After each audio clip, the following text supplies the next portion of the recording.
Now at 6 and streaming on CrossroadsToday.com, developing details reveal a missing 10-year-old boy was last seen with a murder suspect. Several Texas congressmen voted against the stopgap funding bill, including Congressman Michael Cloud.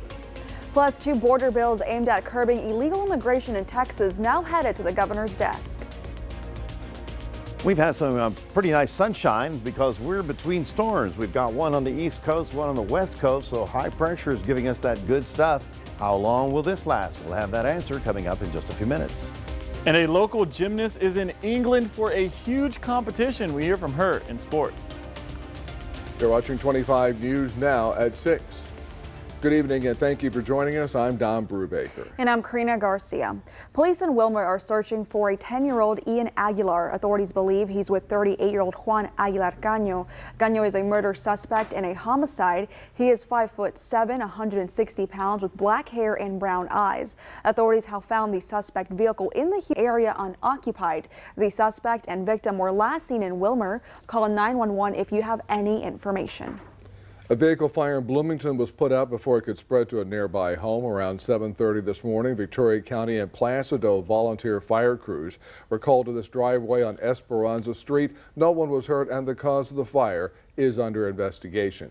In recognition of Hunger and Homelessness Awareness Week, you can help out Christ's Kitchen Thursday from 8 a.m. to 10 a.m. or 11 a.m. to 1 p.m. And now let's take a look at your forecast with First Warn Storm Team Chief Meteorologist Mac Bettis. Thank you very much. Looking really nice out there. In fact, 70-degree temperatures for about 3 or 4 more days. When is the next cold front? Well, it's going to be coming in from the west coast, coming in next Monday. So between now and then, you've got adorable sunshine. Temperatures are going to be very pleasant. Cool at night, but fairly warm in the middle. And we'll be talking more about what to expect beyond the next week. All that coming up in just a moment. Mac, thank you. The House of Representatives last night passed a short-term spending bill averting a government shutdown. Democrats and Republicans overwhelmingly supported the measure. The government is set to run out of money late Friday. The 2-part House measure would fund some government departments through January 19th. Others would get funding through February 2nd. The bill does not include aid for Israel or Ukraine. The legislation now needs approval by the Senate. President Biden indicated he would sign the bill. And although this bill did pass in the House, members of the House Freedom Caucus issued a stern warning to the new House Speaker, Mike Johnson. They say he has 10 days to win them over or he needs to be prepared to face a fight as conservatives plan to stand in the way of passing future spending bills. This comes just one day after the House passed this stopgap funding bill, but it was without the spending cuts that the conservative Freedom Caucus wanted. And just today, the Republican hardliners blocked funding for the Commerce and Justice Departments. They say this should serve as a warning shot. We're standing up and we said no today. And the Speaker has now 10 days to work it out and get Republicans to actually stand up and fight when we get back. He's promising a fight. So we're sending a message right now. We expect that fight when we get back from Thanksgiving. We need a plan to reduce spending overall from 23 to 24, pay for any supplemental spending, stop spending blank check money to Ukraine, stand with Israel, hold the Senate in check, and do what we need to do to secure the southern border. Senate Majority Leader Chuck Schumer says his chamber could vote to pass the House stopgap bill to avert the government shutdown as soon as today. U.S. Congressman District 27 Michael Cloud also voted against the continuing resolution. In a statement, Congressman Cloud said, quote, "Without real spending reforms or policy fixes, this is not something that I can support. I disagree with yesterday's vote, but now it is time to look ahead to the next rapidly approaching fight in January," unquote. The remains of a North Texas woman were found inside her boyfriend's refrigerator several months after she was reported missing. 35-year-old Heather Louise Schwab's body was found inside a home near downtown McKinney. Investigators didn't say where her body was found, but her boyfriend, 42-year-old Chad Christopher Stevens, was arrested. Stevens is charged with tampering with evidence with the intent to alter or destroy a human body. Authorities say he was arrested 24 times in Collin County on various charges, including theft and DWI. A 13-year-old boy convicted of murder in the fatal shooting of a Sonic drive-in employee was sentenced to 12 years incarceration. Police say the boy, who was 12 at the time, shot Sonic employee Matthew Davis several times with an AR-style rifle in a Sonic parking lot, which is 40 miles southwest of Dallas. They say the boy retrieved the gun from his uncle's vehicle and began shooting after Davis confronted his uncle for urinating in the parking lot. The boy was found guilty in October to have engaged in delinquent conduct, the equivalent of a guilty verdict. State prosecutors have rested their case against murder suspect Caitlin Armstrong. Police believe Armstrong shot and killed pro cyclist Mo Wilson on May 11, 2022 at an East Austin apartment. KXAN reports Judge Brenda Kennedy asked Armstrong today if she wanted to testify, and she indicated she did not. Texas lawmakers are working to pass new legislation to curb illegal immigration. Tuesday, the State House passed a bill which appropriates $1.5 billion to build a border wall. It will go back to the Senate for another vote. Another bill makes it a crime to enter Texas illegally. That one now heads to Governor Abbott's desk for his approval. Critics say that bill will cost counties millions of dollars in jail costs and lead to racial profiling. And today, the president of Mexico said they didn't like it either. That's right. Here is your Veer poll this evening. You can scan that QR code on your screen to vote. The question is, do you feel like local police officers should have the authority to arrest migrants? Yes or no? According to our results, it looks like 75% stand at yes and 25% stand at no. We want to hear your opinion on this. Come to crossroadstoday.com/vote to take part. And we're going to have an update later on 25 News Now at 10. 2 months after Attorney General Ken Paxton's impeachment acquittal, the Texas House still has not said how much it spent on private lawyers to make the case for his ouster. The Houston Chronicle reports the Senate has so far reported about $291,000 in costs, primarily for outside lawyers retained by Lieutenant Governor Dan Patrick, who acted as judge in the trial. Without this information, it's impossible to know the full cost of how much taxpayer money went into the impeachment trial. More progress at the Salvation Army of Victoria's Life Enrichment Center. Construction started September 1st at the Salvation Army's home office, 1302 North Lewis Street. The center is about 2,000 square feet and features a classroom with available computers. There's also a library and a study area planned, and a medical room where people will receive care, assessments, and referrals. There will also be a computer station and a laundry facility. And I'm very pleased about the progress as a whole, because this is such a needed program, and now I can see that it's going to happen. Captain Jones says the Life Enrichment Center could open mid-December. And this Saturday, the Texas Zoo will host the Pause for the Cause event. Every guest who brings a coat, jacket, or blanket to the zoo will receive 50% off admission. All items will go to the Salvation Army to help families in need. Here's some of the top headlines you can read in the Port Lavaca Wave. Memorial Medical Center CEO reported financial troubles in September to the Calhoun County Commissioner's Court. And the Festival of Lights pageant is searching for contestants to participate in their pageant Saturday, November 18th. Plus, more than 30 nonprofit organizations were featured in an expo at the Bauer Community Center. You can read these stories and more at theportlavacawave.com. Remember to subscribe to our YouTube channel, Crossroads Today. Hit the like button and click the notification bell so you can see Crossroads Today on YouTube. How about that? And stay with us. Migrant buses in Chicago slowing down to just 2 per day. Coming up on 25 News Now at 6, how the cold weather is impacting asylum-seeking arrivals. And SpaceX will be launching in Brownsville following FAA approval.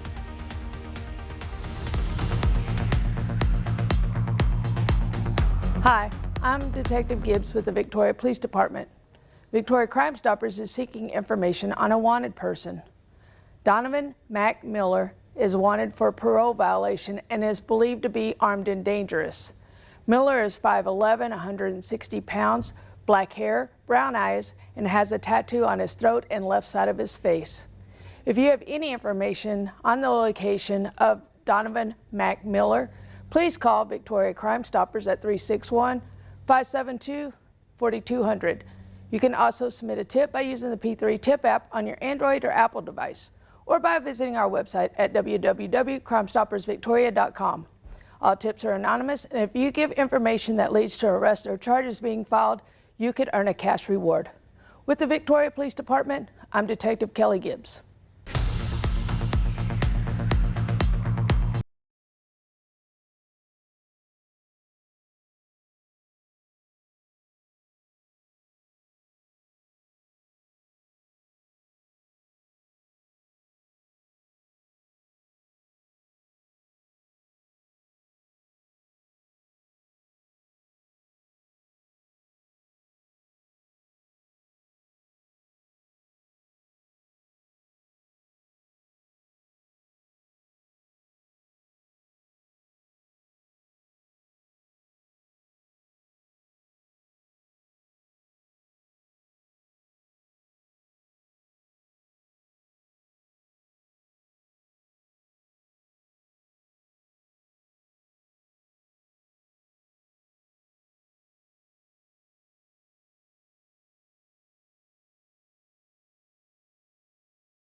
Chicago's cold temperatures may be keeping migrants from flocking to the Windy City. Yeah, Chicago's Office of Emergency Management says migrant bus arrivals, previously around 9 per day, are now down to about 2. A bus of brand new arrivals pulls up at the 12th District Police Station today. While migrants continue to arrive daily in Chicago, the amount is not nearly as many as it was over the summer when daily bus arrivals were in the double digits. Today, the city is expecting only 2 buses. Volunteer Luciana Diaz says the Halloween day snow was a reality check for many living at the police stations. The snow day, it was freezing for everybody, and I told them that's nothing. This is nothing, guys. You should start looking for a shelter or go to other state, other city. With the realization of a cold winter ahead, combined with the lack of shelter and jobs, many migrants we spoke with at the 1st and 12th District Police Stations say if given the opportunity, they would leave Chicago for another city.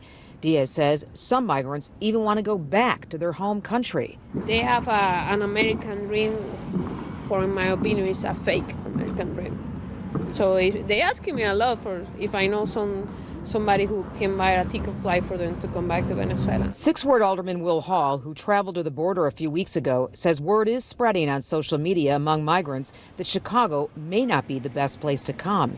And border nonprofits say not as many people are asking to come to Chicago. Well, people are beginning to get informed that it's cold, opportunities are scarce, and that unless you want to sleep on a concrete mattress, don't come. And that's what those who have come seeking asylum have said. Jorge Barrera has been living at a police station for 6 months. No tenemos el dinero.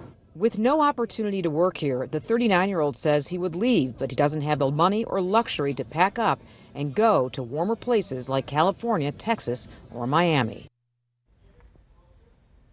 The FAA just gave SpaceX permission to launch its Starship system. This is the second time the company will launch the most powerful rocket ever built. An attempt in April ended with the rocket exploding over the Gulf of Mexico. FAA regulators said Wednesday SpaceX has, quote, met all requirements.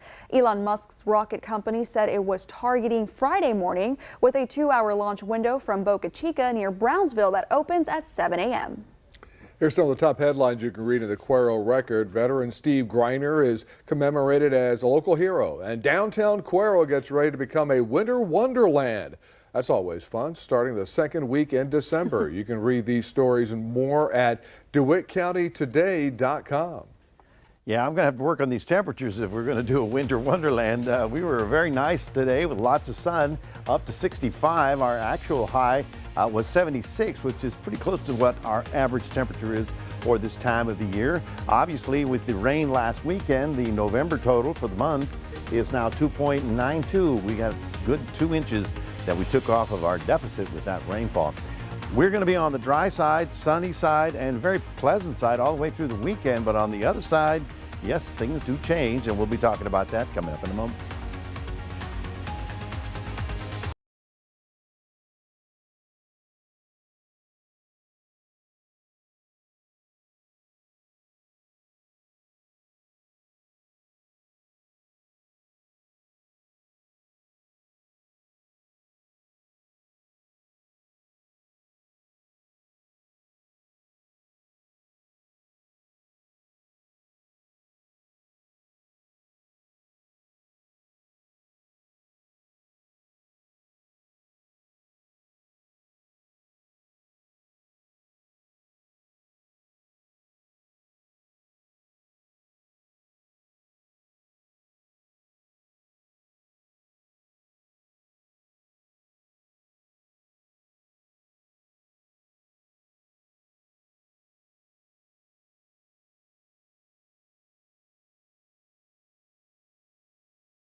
Well, good evening, everybody. We have a pretty nice hot streak of really nice days, lots of sunshine and mild temperatures. You'd think with the sun coming out, we'd be back up to the 80s, but we've been in the 70s because we've been getting a north wind. But we're between two storms. There's our weekend storm, and now we're watching the west coast for the next storm to see how it makes it into our area. This is the rain that's already begun in Baja California, Los Angeles, San Diego, all the way up to San Francisco.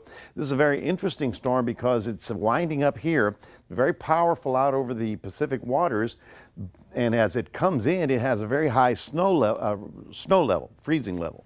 So in other words, this is going to be mostly rain. It's not going to hold up in the mountains as snow, so it's going to be interesting for them. At this point, it looks like a lot of it is going to be spending its energy there before it starts crossing the Rockies, and as a result, by the time it gets here, it's not going to be a big deal.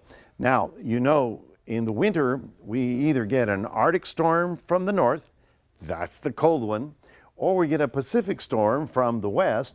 That's not particularly cold. So when it passes through here, this storm, first we got this little front that's coming down. That's not going to be much to worry about. The storm center starts moving ashore sometime over the weekend with the big rains throughout Nevada and California. And then it goes over the Rockies and then it comes into our area. But it's not going to be bitter cold. It's just going to be cooler after the front comes through. So we're, shall we say, right on schedule. We're normal for the temperatures now, but then we're going to be, shall we say, getting a little bit below normal for the next couple of days. These are the observed highs, and you know we're going into winter, right? So what's happening in the southern hemisphere? They're going into summer. Well, already Brazil, especially the Amazon, is having the hottest summer they've ever had, and it's just getting started. So remember the hot, brutal weather we came through? Well, it just moved south, and they're dealing with it now with temperatures, close to 100. It's a real deal. And I just wanted to show you this map from NASA. I mean, they're smart guys. The last 22,000 years of global temperatures to the present, okay? So here is when the agriculture began. Right about here is when they were building the pyramids. And then the modern era went down here, and all of a sudden we got this huge spike. And we are right here now. We're warmer than we've been all these years.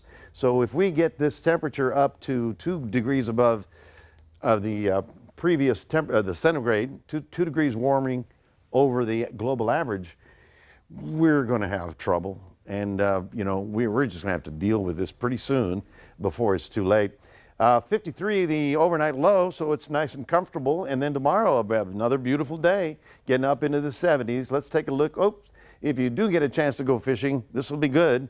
The small craft advisory is over, the winds are settling down, and we're back down to slightly choppy waters. So we're looking for a 57 in the morning, up to a 70, partly cloudy in Port Lavaca, and in Cuero, getting up to about 71 as well. So yes, very comfortable temperatures tomorrow, sunny and mild all the way through the weekend. Sunday, we start seeing more clouds. Monday, the front comes through in the afternoon, and then we get a north wind, gets us down to about 60 as a high on Tuesday and Wednesday as well. We'll be back to the jackets pretty soon. That's your 7-day forecast. Reminding everybody we do have a QR code. We'd love for you to scan that and put Crossroads Today on your phone. Here's Karina. Thank you, Mac. And now here's Sports Director Gina Perez. Thanks, Karina. We take a look at a few highlights from last night's game between East and El Campo. That's coming up after the break. For more than a decade, meteorologist Trey Mining has served as your trusted face at 25 News Now First Warn Storm Team. But now, he faces a different kind of storm. So I saw a neurologist here in town, and he says, I think it's Parkinson's possibly, but I'm not sure. Join anchor Carolina Estrain as she presents Trey's Story, a 25 News Now Extra, this Thursday night at 10. Sometimes, the bravest forecasts aren't about the weather.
Howdy, Crossroads. Some people, myself included, have never been overseas. This local gymnast has competed in various countries all over the world, and this next competition is in England. This will be Rayleigh Hewitt's 7th time competing overseas. Qualifying for the World Age Groups competition is no easy feat. In order to qualify, a gymnast must score enough points in 3 other competitions earlier in the year for a chance at competing at Worlds. The 17-year-old is competing in trampoline and synchro trampoline against other athletes aged 17 through 21. I always love the meeting new people and experiencing new culture and just going out there and trying to do better than I did last time. The last competition did not go well for the senior in high school, but this time she has been working on a few things so that this competition will be better than the last. Just making sure to come to practice consistently and making sure each day to work on a specific thing. I've been really working on my time of flight, which is how high I jump. I've been really working on pushing that and just getting through full routines, getting all 10 skills on the bed. 69.5. The Weimar student will also be focusing on working with her synchro partner, who is from New Jersey. The two have never practiced together, but Hewitt said it's a natural thing when you are a trampolinist to listen and have skills timed out. But she is worried about one thing. Probably nerves. Nerves can get the best of a lot of people. I'm usually pretty good at containing my nerves, but just pushing through and knowing that what I've been doing here, I can just take it there, take it from here and do that there, and hopefully that can calm me down. So. Let's go, Rayleigh! Hewitt is currently in England and is practicing with her synchro partner and her 10 skills for her individual event. The competition starts this weekend, and Rayleigh will need to win her group if she hopes to make it to the finals. And Hewitt will first compete in synchro starting tomorrow, and if she makes the finals, she could have a chance at being the #1 gymnast in the world. Well, Victoria East and El Campo battled it out on the hardwood last night. Here's some of the highlights. Valentine steals the ball, and then in behind-the-back pass for an easy layup. What a play by the Victoria East Titans. Gonzalez drives down the court, and a lot of Ricebirds around him, but he just tosses it up for the easy score. East making a comeback early on, but the game is still close, and early on in the season, teams are working on the fundamentals, and the Ricebirds' passing attack seemed to be working. Seemingly everyone touched the ball, including Drew Basie, who gets the rock and baseline floater for the score. The Ricebirds late in the game would take advantage of the East Titans and go on to win 48-40. Well, that's your sports. Don and Karina, back to you. Thanks, Gina. We're going to be back in a moment. We'll show you an experimental plane that does not need a runway to take off. Oh. Governor Greg Abbott's story warned us all. And a terrifying moment at the San Antonio Zoo just this year. One child critically injured. Acres of woodlands fill Victoria's Riverside Park, but rarely do we think about our aging trees. This is hollow. You can see where it's split. Adam Seibel explores the measures needed to protect our residents and visitors, where aging trees loom large. Riverside Park Trees, a 25 News Now Extra, Monday at 10 p.m.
Finally tonight, a Kentucky businessman says he's the second person ever to own a Black Fly vertical takeoff and landing craft. It's an aircraft that can take off and land without a runway, like a helicopter. Dean Owen says he's the first non-pilot to be able to fly one of the machines. Owen says it requires weeks of training at a facility in California to be able to fly the Black Fly. How'd you like to have a plane you could land kind of sort of in your backyard if you have a big enough backyard? I want to see it land. Yeah. I want to see it land. Well, I think it's a cool idea. I'd like to try it. My concern is when one guy's going this way and the other guy's going this way, and how do you have lanes up there in the sky to keep them out of each other's way? Yeah. That's my concern. But then again, I don't have one of those either. Yeah. It would be interesting. You can get to San Antonio in no time. How about that? Yeah. Oh, that'd be nice. Well, folks, we're looking for really nice weather all the way through the weekend. Yep, in the mid-70s, lots of sunshine, and then Monday is the next front that will cool us down into the 60s for next week. Thank you, Mac, and thanks for joining us. We hope to see you back here tonight for 25 News Now at 10.